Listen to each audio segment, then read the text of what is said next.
You've been really direct about job loss. AI could eliminate half of all entry-level white-collar jobs in the next 1 to 5 years.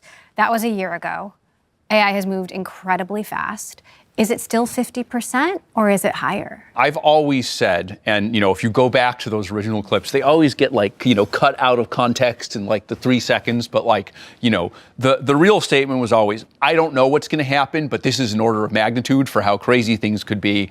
Also, I always talk about all the things we can do in response to this, right? I've talked about token tax and working with enterprises to adjust people, and I'm a little skeptical of retraining programs, but we should throw them in the mix.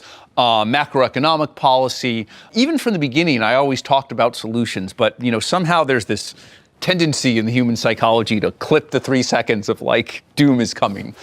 So my message is just definitely not doom is coming. My message is this is something, that we should see coming, that we're worried about, and that we need to actually respond to positively.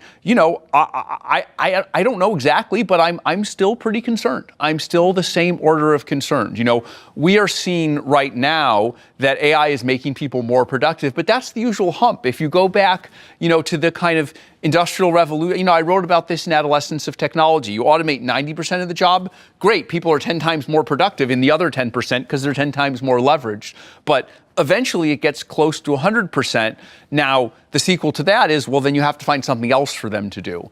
I don't know about the long run. I'm truly uncertain about that. But I do think there are types of adaptation. One thing I'll talk about is, software engineers within Anthropic. We're going through this transition right now where, right now AI makes the software engineers more productive, even though AI writes all the code or almost all the code. But still, it makes people more productive. But we're already starting to see the beginning of there may be some people that it's not making more productive, that it's better for the AI to just do the thing. So that's one side of it. The other side of it, though, is what do we need more demand for? There's something we call a forward deployed engineer or an applied AI solutions architect, where their job is a mix of technical work and talking to customers. There's a lot of demand for that because there's a lot of customers and we're growing very quickly.